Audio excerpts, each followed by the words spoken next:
السلام عليكم ورحمة الله. بسم الله الحمد لله اللهم صل على سيدنا محمد وعلى آل سيدنا محمد. കണ്ണേർ, രാഖ്, ഇതൊക്കെ തട്ടുമോ? എന്താണ് ഇസ്ലാം ഇതിനെക്കുറിച്ച് പറയുന്നത്?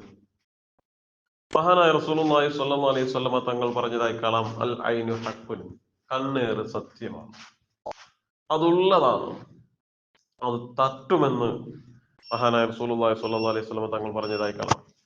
ഉമ്മു സലമ റളിയല്ലാഹു അൻഹ നിവേദനം ചെയ്ത ഒരു ഹദീസിൽ കാണാം, മഹദി അവറുകൾ പറയുകയാണ്, എന്റെ വീട്ടിൽ വെച്ച് മുഖത്ത് നിറപകർച്ചയുള്ള ഒരു സ്ത്രീയെ നബി സല്ലല്ലാഹു അലൈഹി വസല്ലം തങ്ങൾ കാണാനിടയായി.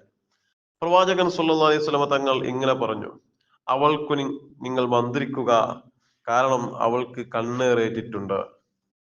മഹാനായ റസൂലുള്ളാഹി സ്വല്ലല്ലാഹു അലൈഹി വസല്ലം തങ്ങൾ പറഞ്ഞതാണ്.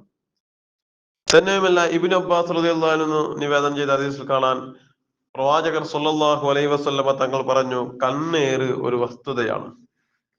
അള്ളാഹുവിന്റെ വിധിയെ വല്ലതിനും മറികടക്കാനാകുമായിരുന്നുവെങ്കിൽ കണ്ണേറിന് കഴിയുമായിരുന്നു എന്ന് ഹബീബുന മുഹമ്മദ് മുസ്തഫ സല്ലല്ലാഹു അലൈഹി വസല്ലമ തങ്ങൾ പറഞ്ഞതായി കാണാം. അപ്പോൾ കണ്ണേറ് ഉള്ളതാണ്, അത് തട്ടും.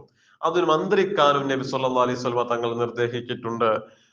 എന്താണ് ആ മന്ത്രം? നബി സല്ലല്ലാഹു അലൈഹി വസല്ലമ തങ്ങൾ നിർദ്ദേശിച്ച മന്ത്രം, ബിസ്മില്ലാഹി യുബിരീക വമിൻ കുല്ലി ദാഇൻ യശ്ഫീക വമിൻ ശർരി ഹാസിദിൻ ഇദാ ഹസദ് വശർരി കുല്ലി ദീ ഐൻ. മഹാനായ റസൂലുള്ളാഹി സ്വല്ലല്ലാഹു അലൈഹി വസല്ലമ തങ്ങൾ മന്ത്രിച്ചിരുന്നു, അഊദു ബികലിമാത്തില്ലാഹി താമ്മാത്തി മിൻ കുല്ലി ശൈത്വാനിൻ വഹാമ്മ വമിൻ കുല്ലി ഐനിൻ ലാമ്മ മാഷാ അല്ലാഹു ലാ ഖുവത ഇല്ലാ ബില്ലാഹ്. നബി സല്ലല്ലാഹു അലൈഹി വസല്ലമ തങ്ങൾ മന്ത്രിച്ചിരുന്നു. അപ്പോൾ ഇതൊക്കെ ഉള്ളതാണ്, ഇതൊന്നും തള്ളിക്കളയേണ്ടതല്ല. നബി സല്ലല്ലാഹു അലൈഹി വസല്ലം തങ്ങൾ പറഞ്ഞതായി കാണാം, മഹാന്മാരായ പണ്ഡിതന്മാർ പറയുന്നു, വല്ല വസ്തുവും അല്ലെങ്കിൽ വല്ലവരുടെയും വസ്ത്രമോ ശബ്ദമോ മറ്റെന്തെങ്കിലും കാര്യങ്ങളോ നമ്മെ ആകർഷിച്ചാൽ മാഷാ അല്ലാ എന്നോ തബാറക്കല്ലാ എന്നോ ചൊല്ലിയാൽ നമ്മുടെ കണ്ണേറേൽക്കുന്നത് തടയാൻ പറ്റുമെന്ന് മഹാന്മാരായ പണ്ഡിതന്മാർ പറഞ്ഞതായി കാണാം.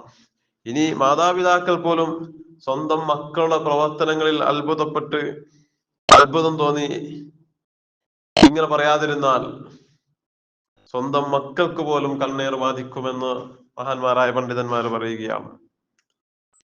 ഇബ്നു അബ്ബാസ് റളിയല്ലാഹു അൻഹു റിപ്പോർട്ട് ചെയ്ത മറ്റൊരു ഹദീസിൽ കാണാം, കണ്ണേർ സത്യമാണ്, കണ്ണേർ സത്യമാണ്, വിധിയെ മറികടക്കാൻ വല്ലതിനും സാധ്യമായിരുന്നുവെങ്കിൽ കണ്ണ് അതിനെ മറികടക്കുമായിരുന്നു എന്ന് മഹാനായ ഇബ്നു അബ്ബാസ് റളിയല്ലാഹു അൻഹു റിപ്പോർട്ട് ചെയ്ത ഹദീസിൽ കാണാം. അപ്പോൾ കണ്ണേർ സത്യമാണ്, അതിന് മന്ത്രിക്കാനും നബി സല്ലല്ലാഹു അലൈഹി വസല്ലം തങ്ങൾ പറഞ്ഞിട്ടുണ്ട്. അതൊന്നും തള്ളിക്കളയേണ്ടതല്ല എന്ന് ഞാൻ മനസ്സിലാക്കണം. അള്ളാഹു തൗഫീഖ് നൽകി അനുഗ്രഹിക്കുമാറാവട്ടെ, അള്ളാഹു ഖൈർ നൽകി അനുഗ്രഹിക്കുമാറാവട്ടെ. അസ്സലാമു അലൈക്കും വറഹ്മത്തുള്ളാഹി.